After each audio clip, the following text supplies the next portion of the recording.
Continuing with these fighting game parts, I have the last two versions of Mortal Kombat I wanted to do. I did own both of these at the time I made the original video, but there were issues preventing me from doing both of them. I'll start with the Game Boy version. The issue preventing me from recording this 2 years ago is that it's so bad I couldn't stomach a single playthrough. I bought this about 12 or 13 years old out of curiosity for about £7. I paid money for this, on my £5 a week pocket money from my grandparents. First off, the game looks ugly. Rather than redrawing the sprites to fit the Game Boy like with Street Fighter 2, they just tried to shrink down the original huge arcade sprites, and it doesn't work. Where Street Fighter 2 managed to fit in a stage each for all 9 characters, here we lost half the stages. Only the pit, the courtyard and Goro's lair appear. Music is also pretty bad. As for gameplay, first of all we lost Johnny Cage. Second, everything is awful. Everything is so painfully slow and the input lag is atrocious. It feels like there's almost a full second between me pressing punch and seeing my punch on screen.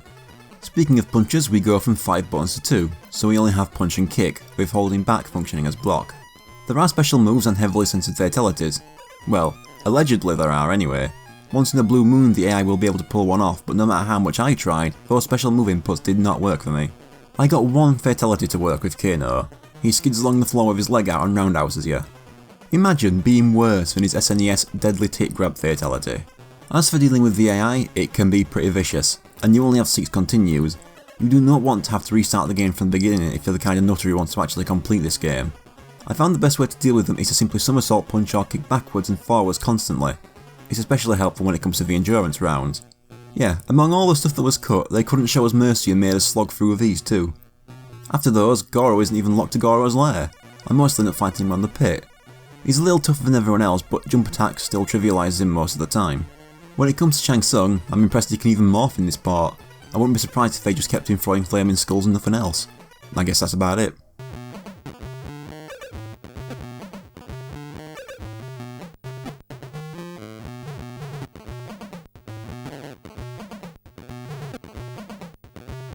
No elaborate boss death. Did you really expect it at this point? What actually surprised me was the lack of any character endings. Not even just text on a black screen. Every character gets the same "you're the champion" that you already got in the other versions before getting the proper ending. This game does have something unique to it though, and I cannot believe it's only in this part. When the end appears after the credits, hold up, left, select and A until the title screen restarts. You're then given a screen saying "Goro lives as you." You can actually play as Goro. To this day, I cannot get over the fact that the only way to officially play as Goro in MK1 is in the fucking Game Boy part. That this was even added means that it must have been possible in the other console parts, but the Game Boy version, that's the one that deserves it. Oh, and if you lose 2 rounds as Goro, you need to beat the entire game again and do the code as someone else for another chance, since he isn't on the character select screen for you to re-pick him. Goro's strategy is brain dead easy.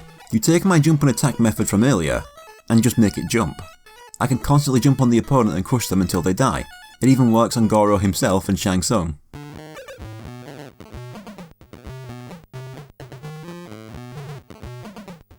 And there's Mortal Kombat on Game Boy. It is the worst Mortal Kombat game I have ever played. The only game that may surpass it, Mortal Kombat Advance, I have not played. The playable Goro would be its only redeeming factor, but all it does is show me that we could have got that on a playable part.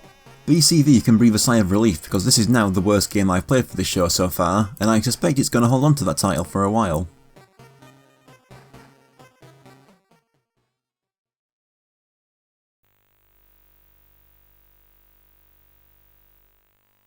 The Game Boy wasn't the only 8-bit system to get Mortal Kombat, the Master System and Game Gear got their own versions too.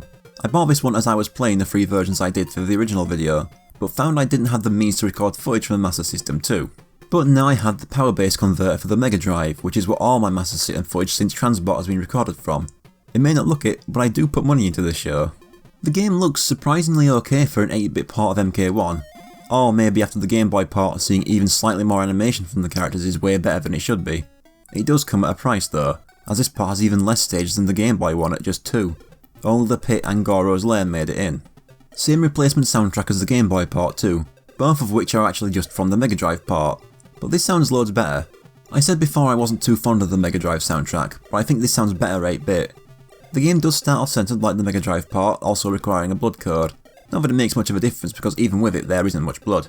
As for gameplay, we regain Johnny Cage but lose Kano instead, so this part has the better roster too.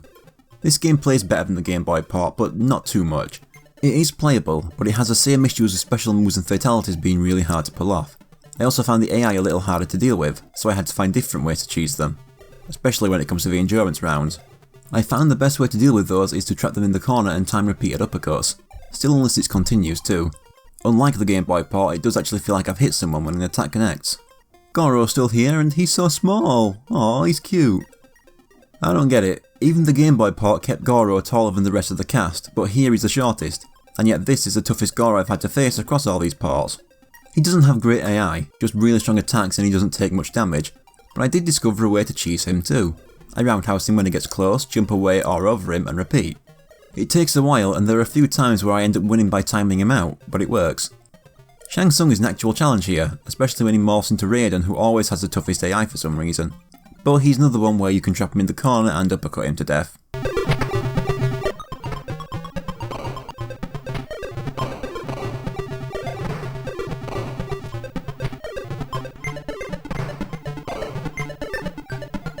We actually get endings here. It's just text, but it's better than nothing. So this part is still pretty bad and I'll probably never play it again, unless it's to show others. I will be ranking it directly above the Game Boy part though. As bad as it is, I just couldn't put this on the same level as the Game Boy part. It may not be fun, but it's nowhere near as shoddy as that version.